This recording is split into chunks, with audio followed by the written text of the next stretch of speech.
Before beginning our broadcast today, I brought a joke for everybody. Hey Susan, what do you call a parking lot that has been flooded? I don't know. Jim, what is it? A carpool. Thanks, Jim. Continuing our evening news coverage, we take a look back at the one-year anniversary of the devastating flood of Johnstown, Pennsylvania. As we consider the date, time, death toll, and economic impact, let's go to our live reporter who is interviewing residents about what they remember about that dreadful day. Thank you, Jim. It was last year, 1889, at 3:10, when the Pennsylvania South Fork Dam collapsed. The unknowing residents of Johnstown, Pennsylvania had no idea about the dangers that were coming their way, with 2,209 plus deaths and 17 million or 590 million in 2015 economics.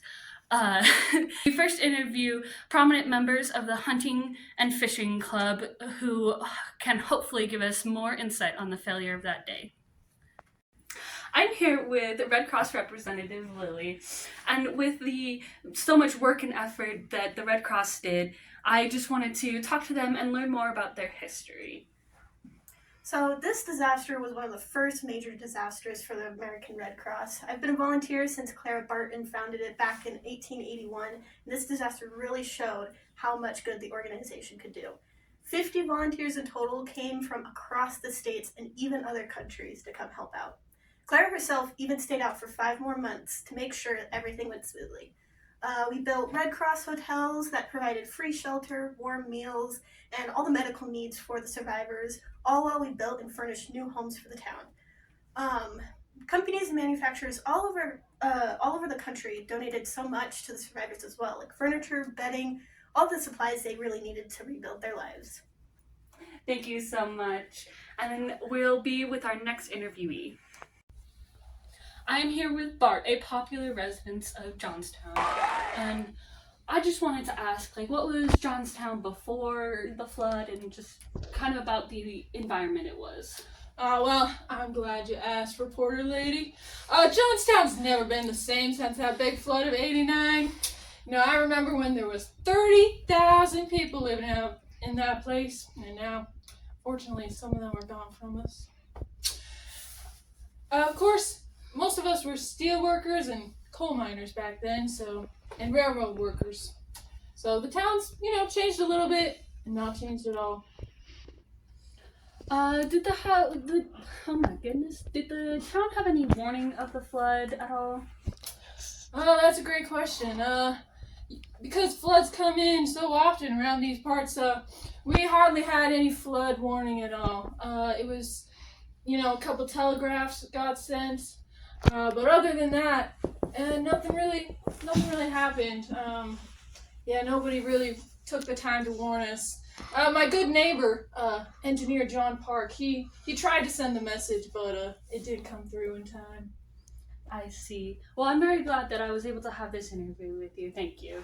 Oh, thank you. I'm happy to talk about the flood anytime, I remember when it hit us, I reckon it was about the size of Mississippi, about 3 times more powerful than Niagara Falls, so it was sure an ordeal.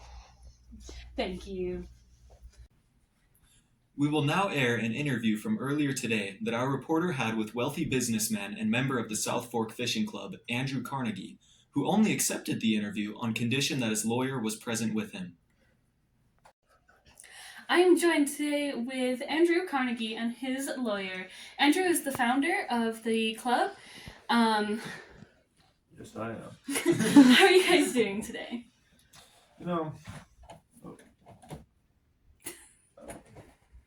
It's been hard being back here in Johnstown after what occurred last year, but we're glad to see the reconstruction process is underway.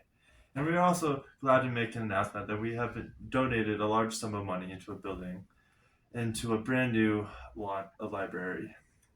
That's fantastic. But do you really consider that a single library will really make up for everything that's been lost? Could me and my client just take a second outside, do you think? Would that be all right? I guess. Okay, that's one.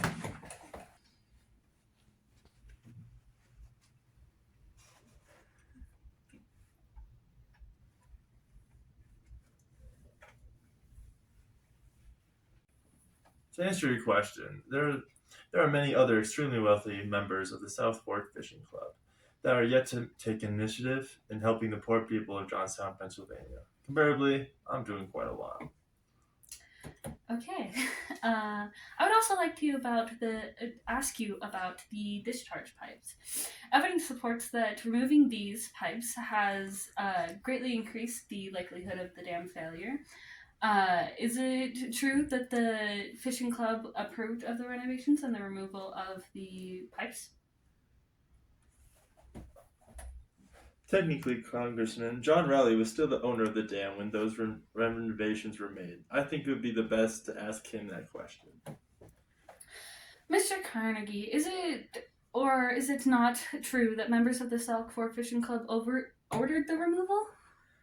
If I may interject, who are we to determine the natural process of the elements? Is it not by God's all-knowing will that such things are carried out? It is true. Are you suggesting that God is the reason that we have over 2,000 people dead? Last time I read the Bible, God was known to use floods. Mr. Knox, because I actually have some questions for you as well. The American Society of Civil Engineers conducted a survey directly following the flood and conducted their report 5 months ago. As the attorney representing many members of the club, would you be able to provide any insight as to why it is taking so long to publish the report? I can't say a lot, but we are currently in the stalling phase of the judicial process. It's a very complex process, and I wouldn't want to bore all the viewers, so we can kind of just, skip that part. All I can say is that by our current projections and models, we should be able to evade all legal consequences. Wish I could say I was surprised. Also, Mr. Knox, is it true that you yourself were a member of the South Fork Fishing Club? Don't you think it's a conflict of interest for you to defend the other members of the club in court? People may be misled to believe such things, since I did attend a few events with my good friend and client Andrew, but you accuse me of something that is highly unprofessional. Yes or no, were you a member of the club? I believe we'd like to, go home now. Yeah, this interview's over. Thanks. We hope you have learned something new about the terrible Johnstown flood. Up to the next 3 reasons why you should plant a Norway maple on your land today. We'll see you after the break.